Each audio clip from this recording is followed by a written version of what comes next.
Diz assim a palavra do Senhor. Dário, filho de Xerxes, da linhagem dos Medos, foi constituído governante do rei Babilônio. No primeiro ano de seu reinado, eu, Daniel, compreendi pelas Escrituras, conforme a palavra do Senhor, dada ao profeta Jeremias, que a desolação de Jerusalém iria durar 70 anos.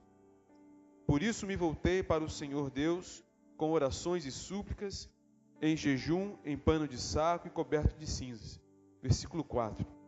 Orei ao Senhor, o meu Deus, e confessei: Ó Senhor, Deus grande e temível, que mantens a tua aliança de amor com todos aqueles que te amam e obedecem os teus mandamentos. Nós temos cometido pecado e somos culpados.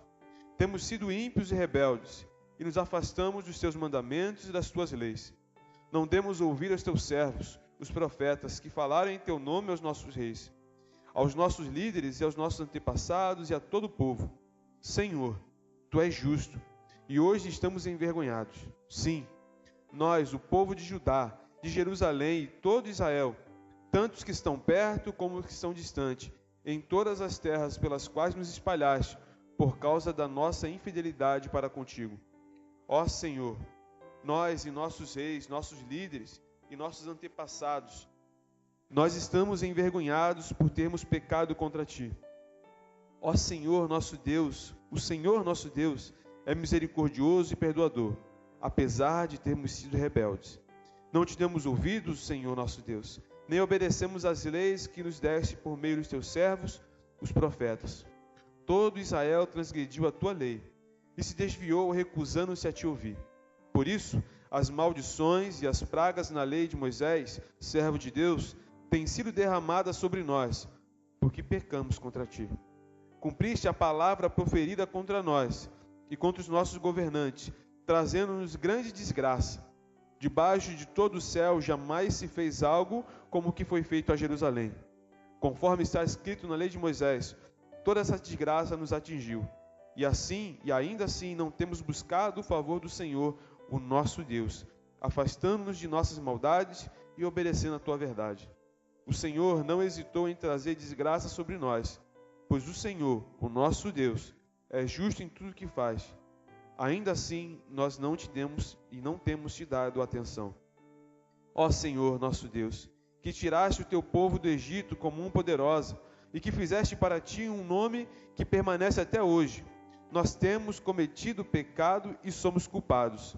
Agora, Senhor, conforme os teus feitos justos, afasta de Jerusalém, da tua cidade e do teu santo monte a tua ira e a tua indignação. Os nossos pecados e as nossas iniquidades de nossos antepassados fizeram de Jerusalém e do teu povo objeto de zombaria para todos os que nos odeiam. Ouve, nosso Deus, as orações e as súplicas do teu servo. Por amor a ti, Senhor, olha com bondade para o teu santuário abandonado. Inclina os seus ouvidos, ó Deus, e ouve e abre os olhos e vê a desolação da cidade que leva o teu nome. Não te fazemos pedido por sermos justos, mas por causa da tua grande misericórdia. Senhor, ouve. Senhor, perdoa. Senhor, vê e age. Por amor de ti, meu Deus, não te demores, pois a tua cidade e o teu povo levam o seu nome. Senhor, mais uma vez nós te agradecemos, ó Pai, por nessa manhã estamos aqui na tua casa e pedimos, Deus, mais uma vez, pela tua infinita misericórdia, que o Senhor venha falar e ministrar os nossos corações nessa manhã. É isso que eu te peço, em nome de Jesus. Amém. Gente de oração tem sido a nossa série de mensagens, tem sido a revista que nós temos estudado ao longo desse quadrimestre pelas manhãs. E hoje, especificamente, nós estaremos refletindo sobre a oração de Daniel. E nós acabamos de ler aqui a oração de Daniel. E algumas coisas sobre oração me fazem refletir e me levam a alguns questionamentos. E a primeira coisa que nós precisamos retornar, resgatar as nossas mentes, ou entendermos, é que a oração, ela exige aceitação, interação e devoção. Só pode orar e só entende a importância da oração, primeiramente, quem acredita em Deus. Senão, para quem que você vai orar se você não acredita em Deus? Mas a oração também exige, então, interação. A oração é um diálogo. É uma conversa nossa para com Deus. Aonde Ele fala e aonde nós falamos. É um relacionamento. Não é um monólogo. Onde só eu falo e não permito que Deus ministre ao meu coração. Mas a oração também é um gesto de devoção. Porque exige de nós compreensão. Compreensão com quem nós estamos falando e quem nós somos. E o fato hoje que me chama muita atenção enquanto eu meditava sobre essa oração específica de Daniel, algumas coisas me chamaram a atenção. Hoje nós ignoramos algumas coisas que nós fazemos ou que estão acontecendo ao nosso redor. Alguém já disse que um ponto de vista é a vista de um ponto. Tudo depende da perspectiva como nós olhamos e fazemos a leitura do que estamos vivendo. E hoje nós temos inúmeras perspectivas sendo colocadas diante de nós. Nós podemos olhar todo o cenário que estamos vivendo a partir de uma perspectiva econômica, podemos olhar a partir de uma perspectiva social, podemos olhar de uma perspectiva do indivíduo, né? Você tem o estudo da antropologia, podemos olhar da perspectiva da psique, ou seja, da psicologia, entender os sentimentos, entender o pensamento do homem, mas o fato é que, mediante a todas essas perspectivas que são nos colocadas, nós temos ignorado a principal, que é a perspectiva espiritual. Temos muitos óculos para que possamos ler a sociedade, mas esquecemos de usar o óculos principal, que é os óculos do Espírito Santo, da palavra, os óculos que Deus dá àqueles que o servem, àqueles que creem nele. E por isso, quando nós olhamos aqui para Daniel e a sua postura, a primeira leitura que Daniel faz, e eu quero que você então perceba na sua Bíblia, no versículo de número 2 do capítulo 9, ele vai dizer o seguinte: no primeiro ano de seu reinado, eu, Daniel, compreendi pelas Escrituras, conforme a palavra do Senhor dada ao profeta Jeremias, que a dissolação de Jerusalém iria durar 70 anos. Ele não compreendeu o que estava por vir ou o que estava acontecendo mediante uma análise social. Ele não compreendeu aquilo que estava acontecendo, todo aquele momento de tristeza, de opressão, a partir da perspectiva política. Não era por causa de um partido político. Não era por causa tão somente da maldade do homem, mas era por causa do pecado. A compreensão da realidade que nós vivemos, irmãos, exige de nós uma compreensão bíblica. E o que eu mais percebo hoje, nos dias nossos, é que nós conseguimos olhar e usar todos esses óculos que são nos colocados, mas não conseguimos mais enxergar a realidade que vivemos a partir da perspectiva do Espírito, a partir da perspectiva bíblica. Nós não queremos um mundo onde as pessoas sejam boas, nós queremos um mundo onde as pessoas sejam salvas. E isso é uma grande diferença, porque nós entendemos que não basta ser bom. Inclusive a Bíblia vai dizer, não há um justo sequer. Entendemos inclusive que por nós mesmos nós não somos bons. E não poderemos ser mediante o nosso próprio esforço. Por isso nós não queremos um mundo onde as pessoas sejam boas. Nós queremos um mundo onde as pessoas sejam salvas. E para que eu veja isso se tornar uma realidade, não basta apenas eu ter um governo justo. Não basta apenas eu ter uma qualidade boa de ensino. É preciso que eu tenha pessoas dispostas a pregar a palavra do Senhor. Mas que antes de pregar essa palavra, que elas passem a viver aquilo que elas pregam. Que elas passem a viver aquilo que elas dizem acreditar. E isso traz sobre nós, querido, uma grande responsabilidade. Porque enquanto eu olhava e estudava esse texto, eu até compartilhei essa frase, eu anotei, o que me veio na mente ao olhar isso aqui, me veio a seguinte frase na cabeça, que assim como diagnósticos errados podem transformar remédios em venenos, análises equivocadas podem fazer com que nós tenhamos ações precipitadas. E se eu acho que o problema que eu vivo, ou o desafio que eu estou vivendo no meu lar, é tão somente porque o meu cônjuge, não, o problema está lá no meu cônjuge, é minha esposa, é o meu marido, não, o problema é meu filho. Se eu não conseguir enxergar além e entender que o problema não é nele, o problema não está nela, mas o problema está no pecado, eu vou perder tempo, energia e dependendo eu também posso perder as minhas esperanças. esquecemos que a Bíblia vai dizer o seguinte: olha, o seu inimigo não é o seu próximo, não é seu semelhante. Olha, a nossa briga não é contra nem carne, nem contra sangue, mas contra os principados e potestades nas religiões celestiais. A briga que nós brigamos não é uma briga tão somente carnal, mas é uma briga espiritual. E requer de nós armas e ferramentas espirituais. E se eu entendo então que o problema, como nós temos vivido hoje, momentos de crise, a palavra do momento, e que na verdade não é só desse momento, mas desse tempo que temos vivido, é crise. É crise para cá, crise para lá. E às vezes nós, sem percebermos, criamos falsas expectativas, esperanças falsas em pessoas que não podem mudar a nossa realidade. E desde já, na verdade, desde o final do ano passado, eu tenho orado, sobretudo, para o momento que nós haveremos de enfrentar. Mês de outubro, não é aniversário da igreja, mas é o momento de eleição do nosso país. E eu percebo que nós temos criado uma esperança em pessoas que apenas Deus pode nos dar. O povo de Deus tem brigado e tem sido literalmente partido por partidos, quando o que Deus propõe para nós é a unidade. Quando ele fala o seguinte: olha, se meu povo que se chama pelo meu nome se humilhar e orar, a realidade da nação muda. A realidade da nação não muda por causa das pessoas tão somente que nós vamos colocar lá. A realidade da nação muda quando a igreja entende o seu chamado e o cumpre. E o fato então é que Daniel, ele consegue compreender e consegue fazer a leitura correta. Vivemos isso aqui, estamos vivendo isso, porque eu compreendi pelas Escrituras. Mas como podemos compreender o que vivemos a partir das Escrituras, se não temos nos relacionado com as Escrituras? Se as Escrituras para nós, às vezes é apenas um amuleto, eu deixo lá aberto num salmo e deixo aberto sobre a minha cama, sobre a minha cabeceira, como se houvesse ali algo místico. Lembre-se, requer de nós interação, relacionamento. Então Daniel, ele compreende toda a situação. E aí então nós vemos no versículo seguinte, no versículo 3, a ação resultante desta compreensão.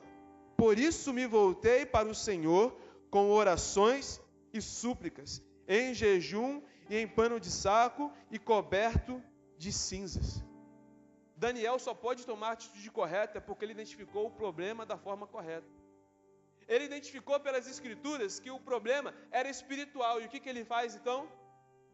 A sua ação é orar, suplicar e jejuar. E ao olhar para esse texto, e olhar para essa postura de Daniel, uma outra coisa me chama a atenção. Enquanto eu estava aqui lendo, eu senti Deus ministrando no meu coração. Mateus, sabe por que o povo de Deus não ora?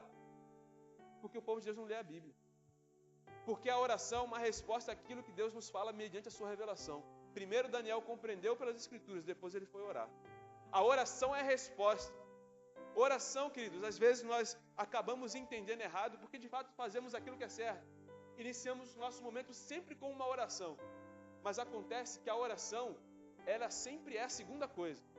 Porque a primeira coisa que vem é a palavra de Deus. Primeiro Deus fala, depois nós respondemos. A oração é a resposta. Primeiro Deus fala conosco, primeiro Deus nos ama. E aí sim nós agimos, na verdade nós reagimos. Mediante o diagnóstico correto, Daniel pôde tomar a atitude correta. Orar, suplicar e jejuar. Aquilo que por vezes nós deixamos por último, e aí as pessoas já chegam a virar assim: ah, pastor, agora só resta orar. Só me resta orar. Oração não é resto, querido. Oração não é resto. E nem é o só, é tudo. Olha, agora é orar. Agora não é só orar, agora é orar. Não me resta só orar, me resta orar. Sem perceber, essas expressões que nós usamos demonstram aquilo que está no nosso coração.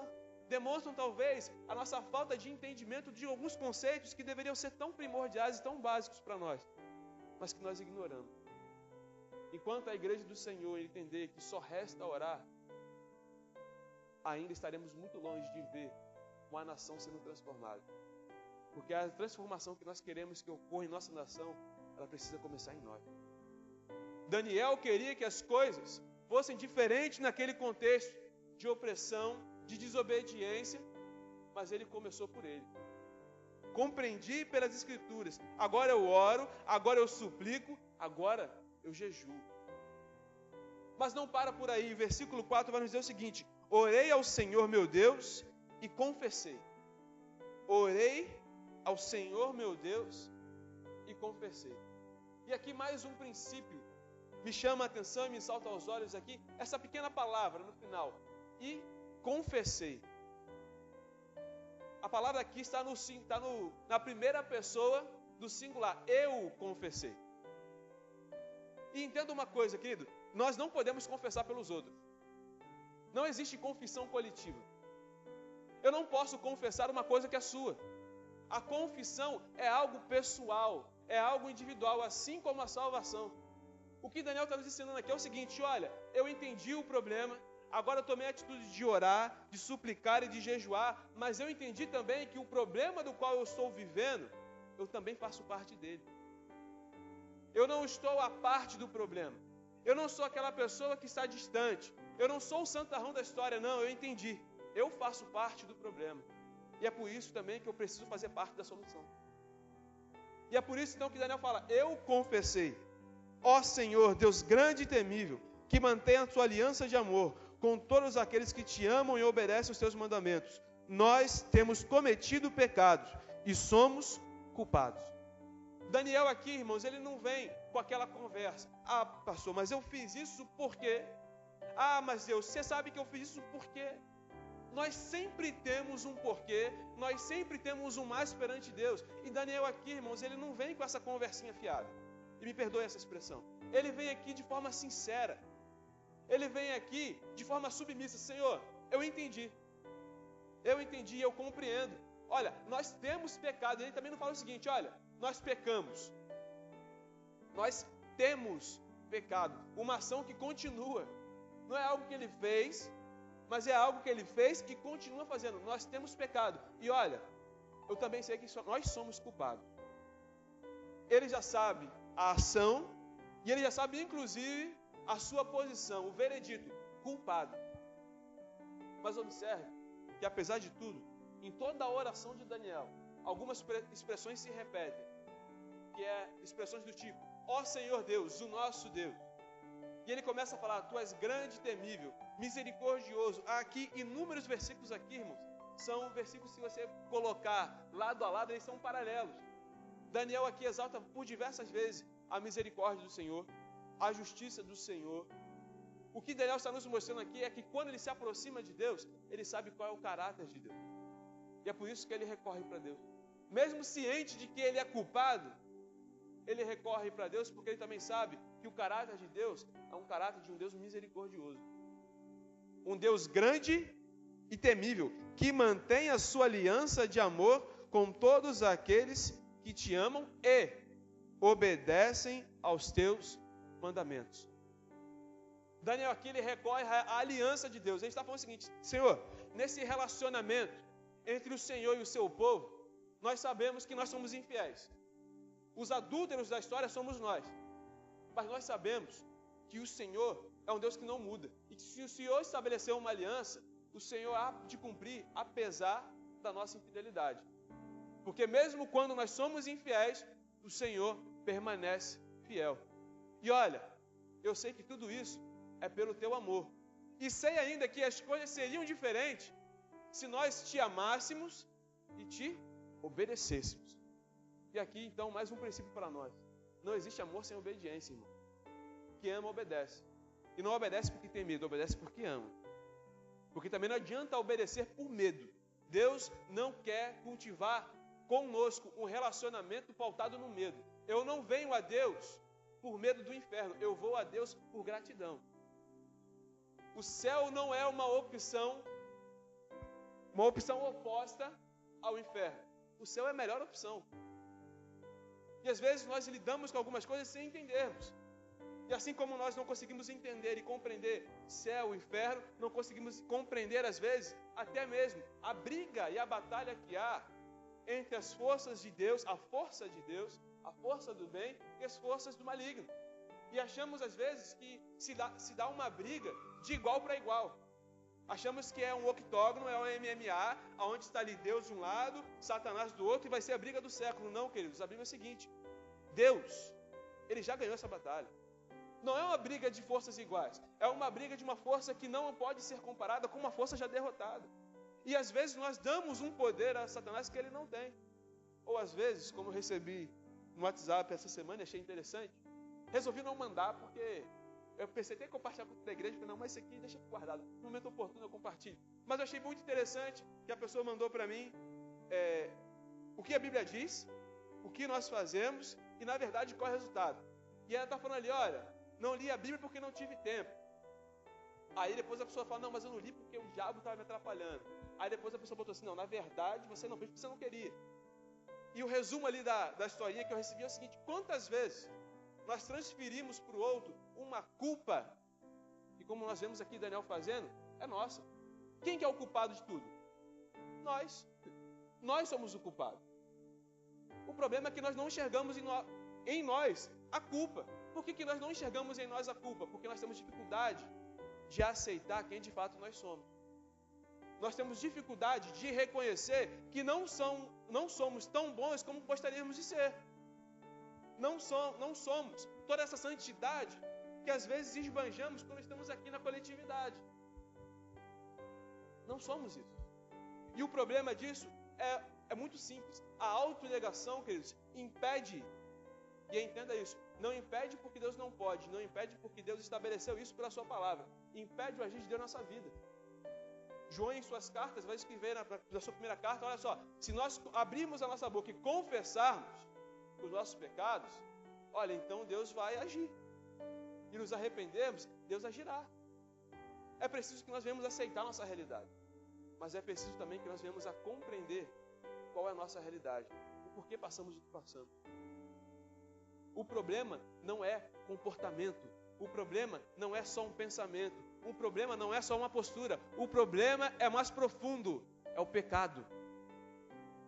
O problema é mais profundo. É o pecado. Na última quinta-feira eu estive aqui com os adolescentes na nossa reunião.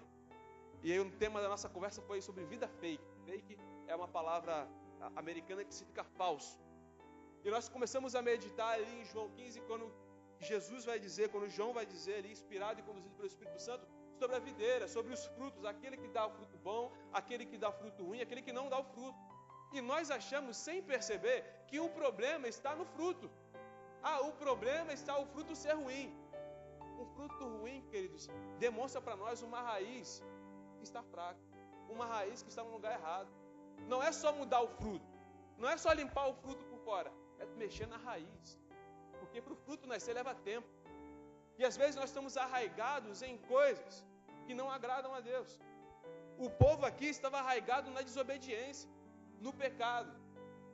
Mas Daniel aqui então ele entende e toma a postura correta. Será que nós temos compreendido? Será que nós temos perdido tempo, perdido energia e às vezes até mesmo a nossa esperança, porque não temos dedicado tempo na compreensão das Escrituras? Nunca fomos tão analfabetos biblicamente. É triste dizer isso, mas nunca fomos tão analfabetos biblicamente. Nunca tivemos tanto acesso, mas nunca tivemos também tão apáticos. Hoje você tem Bíblia de tudo quanto é jeito, de todas as versões para que você possa compreender. Se você não pode ler, você pode ouvir. Enfim, não há mais desculpas para que não conheçamos a palavra, mas ainda assim não conhecemos. E às vezes nos espantamos com algumas coisas que a Bíblia vai dizer. Mas estou passando por esse problema. Olha que a Bíblia diz isso aqui. Mas estou passando por isso aqui. A Bíblia diz isso aqui. A Bíblia, irmãos, tem todas as respostas que nós precisamos. Basta que nós nos dediquemos a investir tempo. E aí eu falo investir porque não é gastar. Inclusive, o tempo que você investe na Bíblia, você não gasta chorando, não gasta murmurando, não gasta procurando solução em outro lugar que já foi nos dado e já foi nos apresentado. Se nós voltássemos o nosso olhar para a palavra do Senhor, como o Daniel tem nos ensinado, e como a palavra de Deus nos demonstra nessa manhã, talvez a nossa realidade seria diferente. Se eu conseguisse entender que os problemas do meu relacionamento, seja com quem for, seja na igreja, seja no meu trabalho, na minha faculdade, seja no meu casamento, com meus filhos, com meus amigos. Se há uma dificuldade ali, aquela dificuldade tem um nome. É pecado. É simples. E pecado se trata como? Com o conhecimento da palavra. Com a busca por Deus. Então assim, Senhor, me ajuda a lidar com isso aqui. A inveja. O problema é a inveja? Não, o problema não é a inveja. Qual que é o problema de quem fala demais? É falar demais? Não é falar demais. É o pecado. Porque a Bíblia vai dizer, nós temos estudado ao longo dos domingos à noite, nas quarta-feiras, Gálatas. E em breve chegaremos no capítulo 5. Fruto do Espírito. Olha, domínio próprio. Ah, mas eu sou muito estressadinho. Mansidão. Ah, mas eu não consigo fazer tal coisa. Vai para a Bíblia. Olha ali o fruto do Espírito. E observa, não são os frutos. É o fruto. E como é o fruto, não tem como você ter um e não ter o outro. Você não tem como ter meia uva aqui. Ainda que seja meia uva, é uva. Ou você tem, ou você não tem. Ou o fruto do Espírito Santo se manifesta na sua vida, ou ele não se manifesta. Então Daniel aqui, ele começa a orar. E na sua oração, a todo instante, ele exalta o caráter de Deus. E é interessante aqui, quando nós paramos para observar, e podemos fazer um paralelo com o Novo Testamento, no capítulo 6, quando Jesus está ali no Sermão do Monte. E aí ele deixa para nós ali um modelo da oração do Pai Nosso. A primeira coisa que a oração do Pai Nosso, que nós rotulamos como sendo a oração do Pai Nosso, ela começa, Pai Nosso que está no céu, santificado seja o vosso nome. Agora observa como Daniel começa a sua oração no versículo 4 do capítulo 9. Ó Senhor Deus, grande e temível, que mantém a sua aliança. Tem alguma semelhança? Tem. A oração começa como? Exaltando a majestade e o caráter de Deus. A nossa oração deve começar assim. Porque quando eu me lembro com quem eu estou falando, isso me traz paz. Quando eu lembro que eu estou diante de um Deus Todo-Poderoso, eu começo a lembrar e entender que por mais aterrorizador ou aterrorizante que seja o problema que eu estou vivendo, eu estou diante de um Deus que é Todo-Poderoso. Que basta uma palavra dele para que a realidade mude. Então agora, isso me conforta. Isso me alivia. Porque a oração traz paz. A oração traz essa paz. Mas para que nós possamos desfrutar dessa paz, é preciso que nós tenhamos entendimento de com quem nós estamos falando. E é interessante observar, principalmente nos momentos que nós temos vivido hoje, né? Você vê ali, TV Senado, TV Câmara, o sujeito está ali um agredindo o outro, mas fala, Vossa Excelência, Vossa não sei o quê. Eles se maltratam ali, mas com um linguajar que mantém um falso respeito. Um falso respeito. Porque eles têm, apesar do que eles estão falando ali, eu preciso usar essa linguagem. Eu preciso ter essa reverência. Eu preciso ter essa reverência. Tudo bem que no caso deles não se aplica. Porque a verdadeira reverência ela não vem com palavras, ela vem com o coração. E é com isso que Deus trabalha. Não adianta termos um bom linguajar ou acharmos que a oração é apenas a sucessão de palavras bonitas. Ó Deus excelentíssimo que estás no céu, na sua glória intermitente das intempéries da vida. Está citando um vocabulário aí por quê? Esse vocabulário é todo rebuscado para quê? Se você realmente no seu coração não sabe quem eu sou e não me procura. Daniel então ele começa a orar. Começa a colocar perante Deus a sua culpa e recorrer a Deus pela sua graça e pela sua misericórdia. E aí, então nós chegamos no versículo de número 18, aonde na verdade ele vai dizer o seguinte: inclina a Deus os teus ouvidos, ó Deus, e ouve e abre os teus olhos, e vê a desolação da cidade que leva o teu nome. Não te fazemos pedidos por sermos justos, mas por sua grande misericórdia. Eu não te peço porque eu mereço. Eu te peço porque o Senhor é bom e o Senhor é misericordioso. E quantas vezes nós não entendemos isso, né? E justamente no momento de dificuldade, Senhor, por que eu estou passando isso se eu estou sempre na igreja? Se eu sou um dizimista fiel? Se eu faço parte dos pequenos grupos? Se eu estou sempre no EBD? Se nas nossas orações, nos momentos de dificuldade, nós usamos argumentos como esse, é porque não entendemos nada. Porque é o seguinte, Senhor, eu não te peço porque eu sou justo, mas eu recorro a Ti pela Tua grande misericórdia. Traduzindo, eu não mereço, mas eu sei que o Senhor pode fazer. É isso que Daniel está demonstrando para ele. Nós recorremos a Deus porque, de fato, para nós é a única solução. Não há outra solução. Não é recorrer ao pastor. Não é recorrer ao irmão que está do lado. É recorrer a Deus. A nossa primeira e grande e melhor opção é Deus. Mas recorremos a tantas outras coisas. E eu fico abismado, e falo isso aqui com muito cuidado e com muito amor, mas às vezes nós, sem perceber, invertemos algumas coisas. Como eu tenho dito, graças a Deus nós temos um projeto aqui na nossa igreja que tem ajudado o nosso bairro, a nossa comunidade, através aqui do Ministério de Ação Social, através do atendimento psicológico. Mas hoje o que eu percebo é que às vezes as pessoas do bairro, e algumas até da própria igreja, não, pastor, eu vim falar com o senhor que eu estou precisando de um psicólogo. Hã? Não, eu estou precisando de um psicólogo. Mas quem te falou isso? Não, eu acho que eu preciso. Tá bom, mas aí eu pergunto, como é que está a sua vida devocional? Ah, não está. Não, então seu problema não é com o psicólogo. Pode ser lá para frente. Mas vamos tratar primeiro com a Bíblia? Vamos começar com a palavra de Deus? E as pessoas estão assim. Nunca antes na história, e isso quem diz não sou eu, irmãos, é a Organização Mundial da Saúde. Entra lá no site deles e pesquisa. Nunca antes a população, o mundo recorreu tanto aos psicólogos. Mas também nunca antes o povo recorreu tão pouco a Deus. Porque está lá. Está tudo ali. Está tudo escrito ali.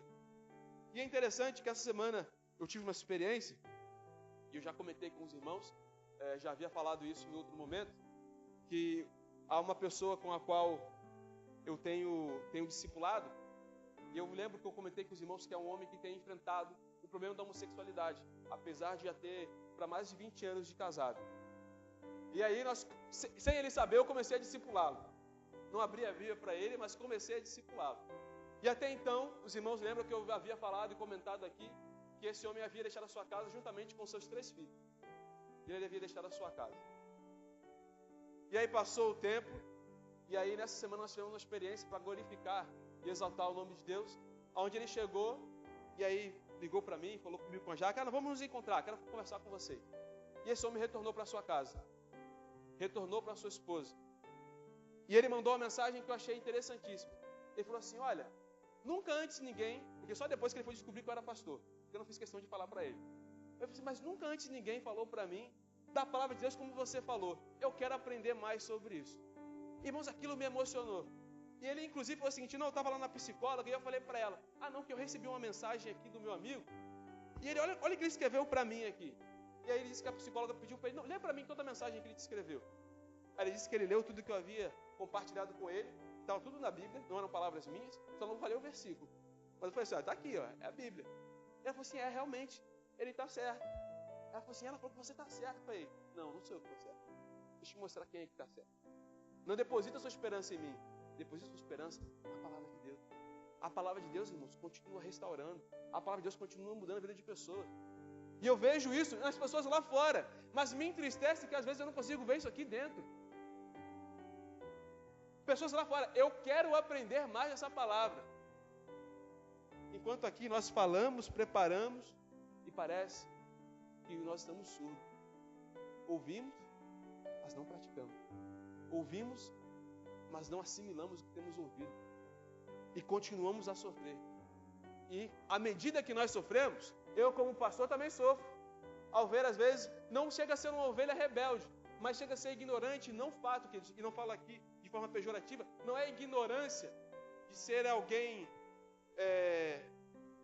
violento, mas é ignorância de fato, ignorar a informação, de dar as costas para aquilo que tem sido exposto.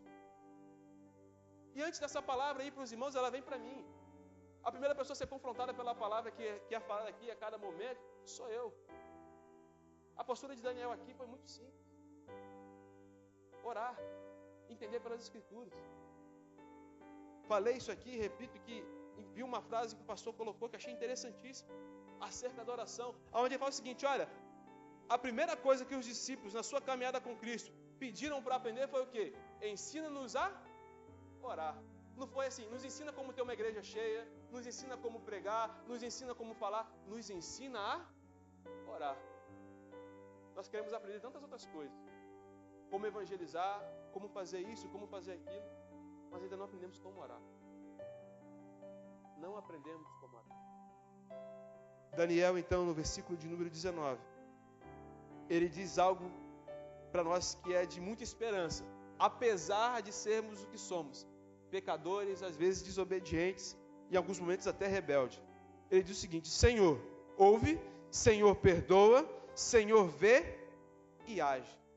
Há uma sucessão aqui de 4 ações que eu acho que nos trazem esperança e devem nos trazer esperança. Primeiro, nós falamos e recorremos a um Deus que ouve. Recorremos a um Deus que perdoa. Recorremos a um Deus que vê. Mas que não só vê, Ele vê e age. O Senhor ouve, o Senhor perdoa, o Senhor vê, o Senhor age. O Senhor tem ouvido a nossa oração.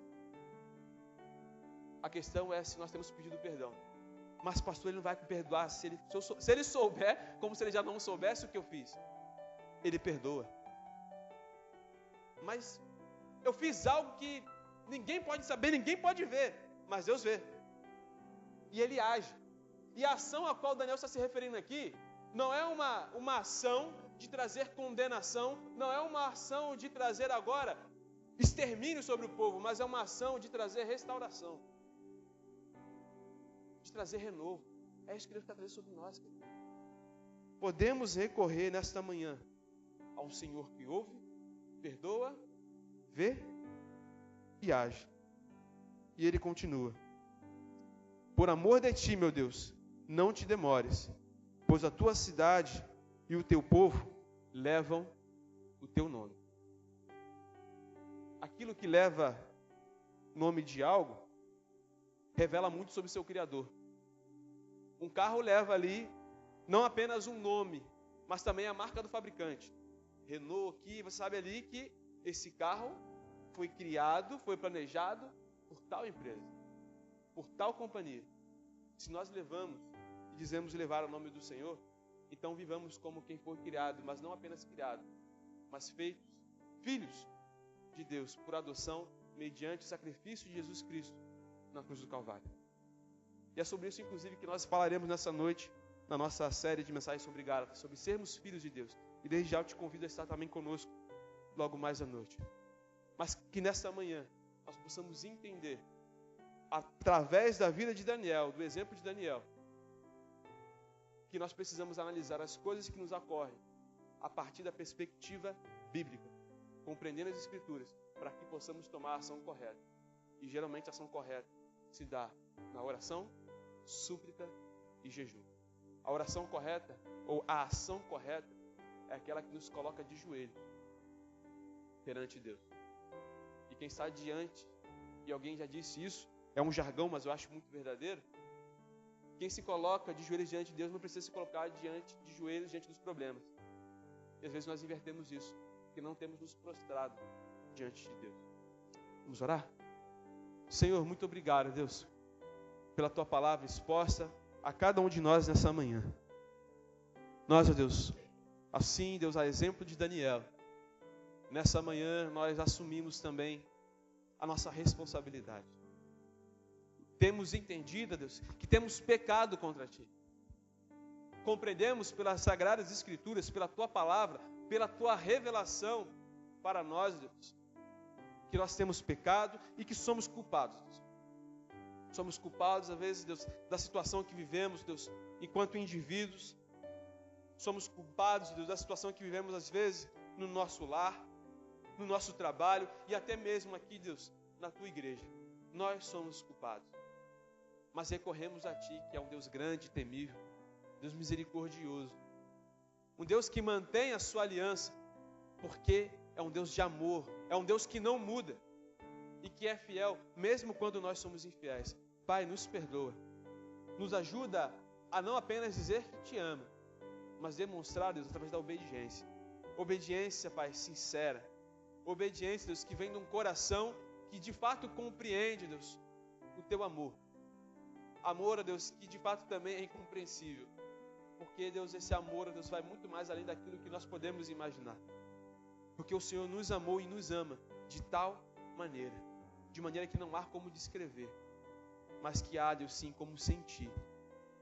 Por isso, Deus, nos constrange nessa manhã com o Teu amor, a voltarmos o nosso olhar para a Tua palavra, a recorrermos, ó Deus, não a homens, mas aquele, Deus, que se fez homem e habitou entre nós, Jesus Cristo, Pai, e esse ressurreto, Pai. Que possamos recorrer a Ti, ó Pai, em toda e qualquer situação. E de fato, ó Deus, não aqui de forma alguma menosprezamos, ó Pai, ou desmerecemos as ciências que o Senhor tem colocado, porque entendemos que tudo isso também provém de Ti. Porque a Tua palavra nos diz que toda boa dádiva vem do Senhor. E Te agradecemos, Deus, pela vida, Pai, de cada um dessas pessoas que trabalham para ajudar outros, Deus. Psicólogos, psiquiatras, médicos, enfermeiros. Te agradecemos pela vida de cada um desses, ó Pai. Mas reconhecemos que o maior dos psicólogos, o maior dos médicos é o Senhor. E que o problema do qual nós padecemos, ó Deus, só o Senhor pode resolver, que é o pecado. E é por isso, Deus, que antes de recorrermos a todos esses, nós queremos recorrer a Ti. E é isso que nós fazemos, ó Pai, nesta manhã. Nós recorremos a Ti, pedindo que o Senhor transforme, Deus, a nossa realidade. Transforma, Pai, o nosso choro, Pai, em alegria, em sorriso, Pai. Transforma, Deus, as realidades que temos vivido, Pai, a começar em nós, para que assim, como igreja, possamos assumir a nossa posição e interceder, Deus, pela sociedade que está à nossa volta, pelo nosso bairro, pela nossa cidade, pelo nosso estado, por este mundo, Deus, que precisa conhecê-lo, Pai. Mas que para isso precisa, Deus, também de pessoas que preguem por conhecer, mas que não preguem apenas por dizer ou achar que conhecem. Nos ajuda ao longo deste ano, deste tempo que o Senhor tem preparado, a voltarmos cada vez mais e mais para a Tua palavra, cientes e confiantes de que ela tem toda a resposta que nós precisamos. É o que nós Te pedimos, desde já Te agradecemos, não porque somos justos, mas porque a Tua misericórdia é grande. Em nome de Jesus, amém e amém.